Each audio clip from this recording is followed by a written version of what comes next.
Hey sports fans, Coach Nick here and welcome to B-Ball Breakdown. Don't miss our halftime and post-game show coming up tomorrow during Game 6. And let's talk about Game 5 because as a coach, what you might not know is that once you become a coach at whatever level it is, you get into a secret club and they tell you about something that no one else gets to see too much of. And it's called coach's porn. The catch and shoot.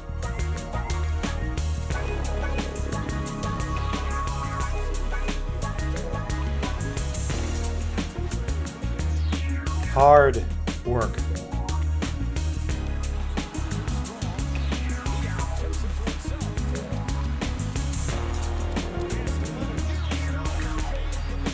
Playing together.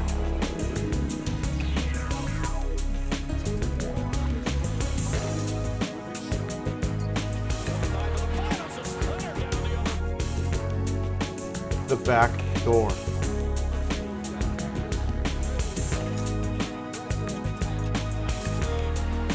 And discipline.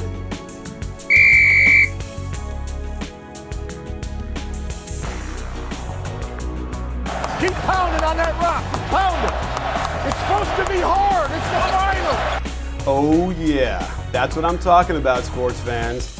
Now let's look at the most crucial part of the game, the end of the third and beginning of the fourth, when the Spurs went on a run that pretty much broke open the game. They had everything, a microcosm of the entire series. You had out-of-position defense by the Heat and gambling. You had three-pointers that are open by the Spurs. You had LeBron James missing easy shots and not posting up when he could have. So it was a fascinating thing to look at in a small 6-minute period that decided Game 5. The game was tight towards the end of the third quarter when this missed Battier three-pointer on bad Manu transition defense turned into a three-point play when they called this ridiculous foul on Manu. Clearly, Battier is initiating all the contact. Danny Green is having the greatest three-point shooting finals ever, so how can Dwayne Wade be giving him this much room ever? And it's an effort thing as he's standing flat-footed, not engaged on defense. The Heat are back to running 5 out, no movement, and it turns into an ISO for Wade and a block shot. And Manu had his best game of the playoffs. Since he's feeling it, he ISOs against Ray Allen for the and one. LeBron rushes down and dribbles into the post. Normally he'll get a screen and get position before receiving the pass, but he attacks right away on Diaw and ends up with a tough jump hook from 6 feet that misses. Clearly, Popovich has told Parker and Manu to just attack Cole and Chalmers whenever they get the chance. Here, Manu uses that extra big second step to get separation and the tricky basket. Out of horns, Cole throws a bad pass to Bosh, which makes him come out higher, and Ray Allen forces the issue, gets out of control, and almost loses the ball. The Heat continue moving the ball well, and are just about to get a great shot till Bosh inexplicably drops the ball. More coaches porn on this possession as you can see that the Spurs are just playing 5-man basketball. They spread the floor and cut to open spots. With Parker and Duncan on the bench, they rely on their system to produce a good shot. They hit the high post, get screen and roll, and watch LeBron get completely faked out by this Manu look-away pass for the layup. The Heat love to throw a pass and then pass it right back. Wasted action in my book.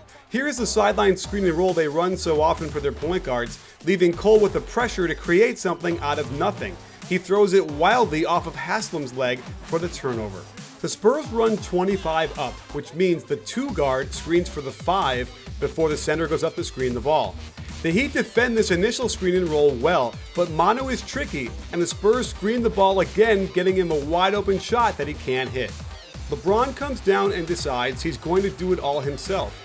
Look at the awful spacing on the weak side. He's so good, he gets to the hoop and gets free throws anyway.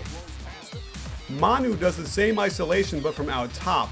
Watch how the weak side Spurs cut when he starts to drive. There is no rim protection and he hits a beautiful right-handed bank shot.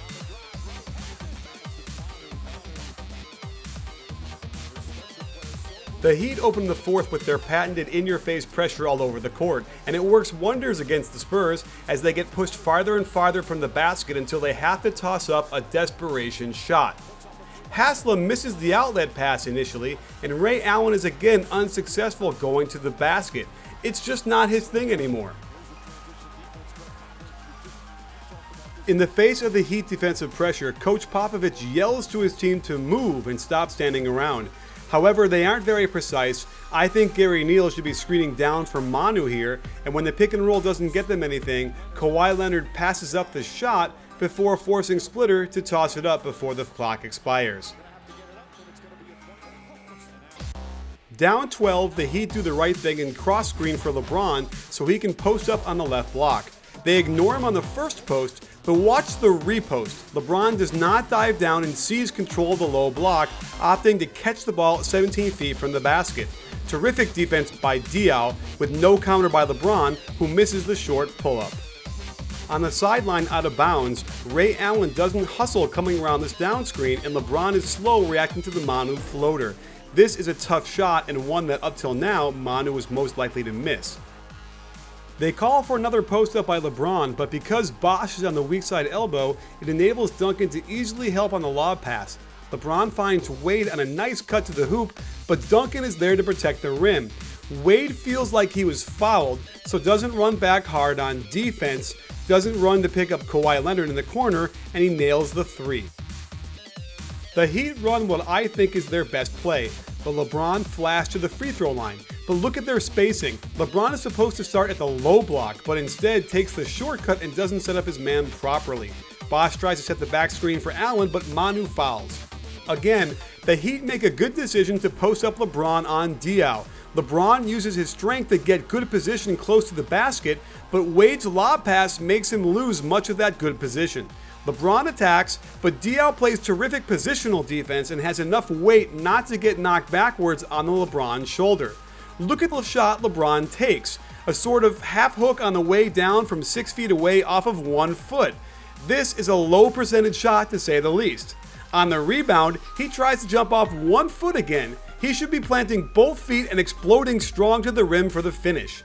Now it's his turn not to run back hard on defense, where he could have at least tried to stop Duncan from tipping this shot in. The Heat again do a good job with pressure, forcing Duncan to handle the ball. But then Wade foolishly gambles, allowing his man to slip to the basket and get 2 free throws. Down 20 points now, the Heat try and get Ray Allen open on a pin down. When that fails, there is no secondary option, and Wade takes a contested mid-range shot with 12 seconds on the clock and no teammates in position to rebound. Can you hear me shaking my head? Still down 20, the Heat get a nice double weak side screen for Ray Allen, a swing pass, and an opening for Wade to drive and kick. Danny Green should not be helping when his man is a simple 1 pass away, and to make matters worse, he fouls Ray Allen and gives the Heat a 4-point play. And there's Coach Parker yelling at him, "Don't help!" Down 15 now, watch the offense as 3 guys just stand there watching first Wade, then Bosh attack the defense alone. While I think this is a mistake, it works pretty well on this possession. Meanwhile, all 5 guys on the Spurs are moving in sync, probing the defense until they find an opening with Duncan on the right block, where he abuses Chris Bosh with a nice spin move. The Heat finally get back to the elbow ball screen that worked so well in Game 4, and it takes Dwayne Wade's Herculean effort on his own to get this shot off and make it while his teammates stand and watch. While Manu will eventually isolate, it's after the Spurs force a switch of LeBron off of Parker and some passing. Not much LeBron can do on this classic Manu step back.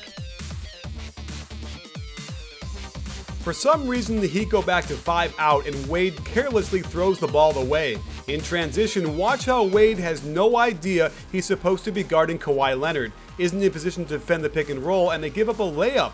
Luckily, Manu misses it, but Kawhi gets the rebound. On the reset, the Spurs take their time, and the way they combat LeBron on Parker is simply screening for him. It's forced to switch just about every time they've done it, and Parker takes advantage of Miller getting free throws. So there you have it, sports fans. I think the reason why we've had so many blowouts back and forth is all the nature of the Heat's game. It's because they gamble so much and they don't get a lot of great shots. They just simply have to use their talent to make very difficult shots. And it's because of that that makes this game up and down. they've probably been pretty steady in theory, the way you look at it, the way they play their defense and the way they play their offense. It simply is a matter of if the Spurs can get a handle on the ball and not turn it over in bunches. You saw they turned it over 19 times today, but they had big stretches where they didn't turn it over, and that was what gave them that one big run to end the game. And that's always been the case we've seen all playoff long, is when you get that one big run, that can be it. So if the Spurs can do that again and create those 5-6 minute stretches without turnovers, then I don't see them losing Game 6. Otherwise, we'll have a great Game 7. I can know that for sure. So thanks for joining us. Don't forget about what we talked about, because I let you in on a little secret about coach's porn.